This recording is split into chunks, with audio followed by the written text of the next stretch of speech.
शेख साहब, आप कहते हैं आपके दोस्त हैं अली अमीन गंडापुर साहब, सो उधर क्यों बार बार बात करते हैं, लेकिन इस वक्त तो वो मेन न्यूज़ में है। आज अलीमा खान साहिबा ने कहा कि बनी गाला जाने की जो ऑफ़र थी वो अली अमीन गंडापुर साहब लेकर आए थे। क्वेश्चन यही है, हुकूमत कहती है हमने ऐसी कोई ऑफ़र नहीं की, फिर अली अमीन गंडापुर साहब किसकी ऑफ़र लेकर आए थे? देखिए, मेरी अभी गंडापुर साहब से इस इशू पे बात नहीं हुई, ना अलीमा वाली से बात हुई है। But I wanted to know, मेरा ख्याल है उन दो को तो आप छोड़ें, इमरान खान साहब खुद ये कह चुके हैं कि बिलवास्ता तौर पे उनको ये ऑफर्स आई हैं और वो ऑफर्स उनके पास आई और उन्होंने रिजेक्ट की। उन्होंने कहा जब वाटक जेल में थे 3 साल उनसे बाहर जाने की और खामोश रहने की आई, आई रिजेक्टेड इट। अभी यहाँ पे ये आई कि आप बनीगाला शिफ्ट हो जाए, तो I rejected it. That's all what matters. So you are saying कि ये ऑफर्स अभी भी अगर हुकूमत करती है, लेट्स से कर दे, वो कहते हैं हमने नहीं करनी लेकिन लेट्स से करें, तो ये आपको काबिल कबूल नहीं है कि थोड़ा रिलीफ मिल बिल्कुल जाए? काबिल कबूल नहीं है जी। किस लिए मतलब झूठे केसेस में एक जेल से निकल के दूसरी सब जेल में चले जाएं। वाह, खान ने क्या किया है? आप फैसले करें, इंसाफ करें, इंसाफ करने दें अदालतों को। ये छोटी अदालतों को तो आप कोशिश करें कि असरअंदाज होने की, उत्ते अदालतें ਤੁਹਾਨੂੰ ਬੰਦੇ ਲੱਭ ਜਾਂਦੇ ਨੇ ਜਿਹੜੇ ਫਿਰ इंसाफ कर ਛੱਡਦੇ जी। ये तो पहली पेशी की मार है जो आपने केस बनाए हुए। सर, जो आज ऐसा कैसे साहब की आपने देखा होगा एक्स अकाउंट पर उन्होंने स्टेटमेंट दिया कि अटक जेल में पीटीआई वर्कर्स ने, क्योंकि उनसे सलूक सही नहीं था, भूख हड़ताल शुरू कर दी है। तकरीबन कितने वर्कर्स हैं वहाँ और क्या सलूक हो रहा है उनके साथ? अटक जेल में हमारे सैकड़ों वर्कर्स हैं जी, और जेलम में भी है। सलूक ये हो रहा है कि बैरक्स जो है वो थोड़ी है, बंदे ज्यादा हैं। बार बार उन्होंने मतलब है कि बैरक्स के अलावा बंदे बाहर हैं, उनको हमने बड़ी अच्छा, फिर हम जो सामान भेजते हैं, सर्दी के कपड़े, सर्दी के हवाले से ये कंबल, उनकी जो चीजें हैं जो उनके इस्तेमाल की, वो उनको सही तरह नहीं जाने देते, एक्सेप्ट नहीं करते हैं, जो कि कानूनन उनका हक है, वो पार्टी करती है। अच्छा, उन्हें वो सहूलियात हासिल नहीं है जो मेडिकल की और बाकी एक प्रिजनर को होती है। और फिर बहुत सौ को टॉर्चर किया गया है, उनको मेडिकल अटेंशन नहीं मिल रही है और तंग करते हैं। खाना जो है उसकी बड़ी बुरी हालत है, बहुत बुरी हालत है उनके खाने की। Living conditions are deplorable. So ये उन्होंने बिल्कुल ठीक बात की है। ये जान के उनको ऐसे विक्टिमाइज कर रहे हैं, बाहर रात को सुला देते हैं उसके अंदर, बिल्कुल ठंड के अंदर। बड़ा बड़ा जुल्म कर रहे हैं जी। सर, आपने कुछ अर्से पहले काजी अहमद के हवाले से, क्योंकि अटक का जिक्र हो रहा है, उनके हवाले से भी कुछ बताया था। अभी क्या सिचुएशन है? आपने कहा था रेड हुई है उनके घर। जी, उनके इस्लामाबाद वाले घर में, और फिर उनके यहाँ पीछे डेरा तोड़ फोड़ के चले गए। हमारे अटक के सदर भी हैं, हमारे एमपीए भी हैं, उनके घर आए। आप सोचें, गाड़ियां तोड़ने ले जाने का तो रिवाज था, उनके पालतू कुत्ते भी उठा के साथ ले गए। तो मतलब मुझे ये समझ नहीं आ रही कि पुलिस को ये इन गंदे गलीज कामों के लिए इस्तेमाल कर रहे हैं। कल यही पुलिस यही काम इनके साथ करेगी। जब आप पुलिस को इस तरह खुली छूट देते हैं गंद करने की, तो वो गंद फिर आपके मुखालिफ के खिलाफ ही नहीं होता, वो आपकी उस छूट की शय लेके बाकी अवाम के साथ इसी किस्म की गंदगी करते हैं और आप उनको रोक नहीं सकते कि जी, फिर क्योंकि आप उनके पार्टनर बन चुके होते हैं उसमें और आप फिर उन्हें कुछ कहते ही नहीं है। सो आप बेसिकली एक गंदगी से पूरे उस इलाके के अंदर सारे सिस्टम को कमजोर कर रहे होते हैं, और ये आपने सारे पंजाब में किया है।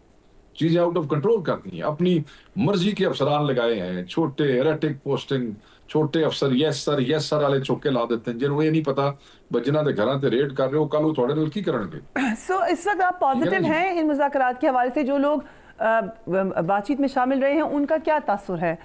आपको लगता है कि अभी भी इसमें से कुछ मामला तय होंगे?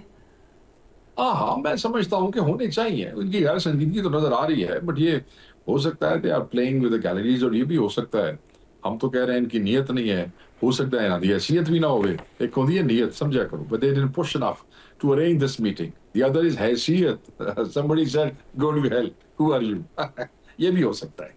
राइट, आज हुकूमती सोच से हमें पता चला कि जुडिशल कमीशन वाली बात पर शायद मान जाए हुकूमत, लेकिन लगता नहीं है कि बानी पीटीआई की रिहाई मुमकिन हो सकेगी इन मुज़ाकरात के हवाले से। कोई आपको बानी, यानी कि आप हमारे कायद इमरान खान साहब के रेफर कर रही हैं, मैं आपको बता देता हूँ।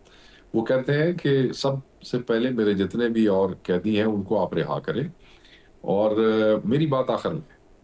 वो कहते हैं जब तक पाकिस्तान तहरीक इंसाफ का वर्कर अंदर रहेगा मैं नहीं बाहर आता, आप इनको निकालें बाहर पहले।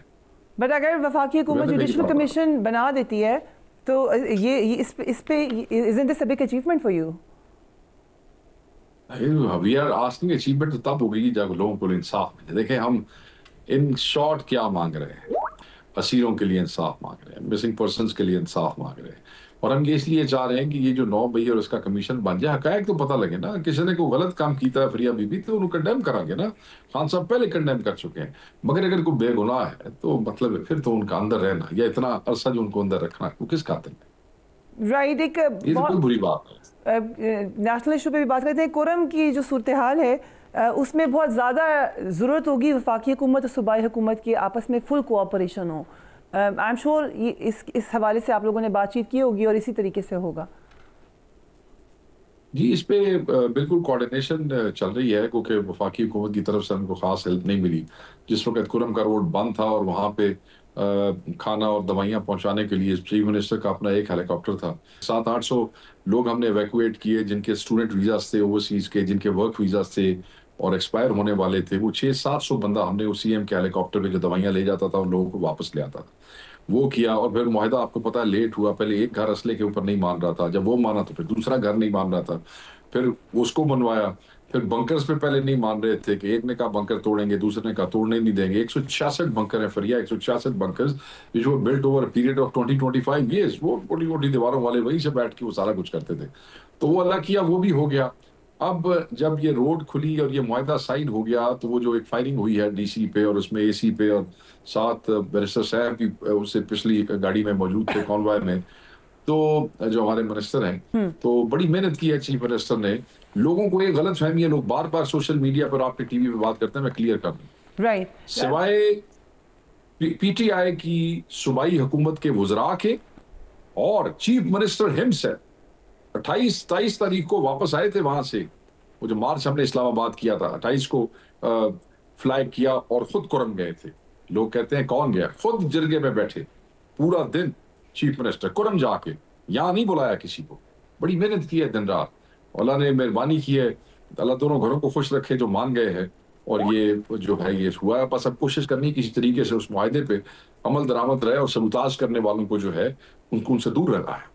Right, Sheikh Waqas Akram, thank you so much for giving us time. हम देख रहे हैं कि एक मोमेंट्री लैप्स आया है, थोड़ी सी स्टॉल हुई है बातचीत, लेकिन जिस तरीके की पॉजिटिविटी हमने देखी पीटीआई की तरफ से भी, आज अतातार साहब इंफॉर्मेशन मिनिस्टर ने भी कहा कि वो इस वक्त भी पॉजिटिव हैं। सो लग रहा है कि एक राउंड और होगा, फिर देखेंगे कि बात कहाँ तक जाती है। Do take care of yourself, अपने घर वालों का ख्याल रखिए। Until tomorrow, take care of yourself. अल्लाह हाफ़िज़।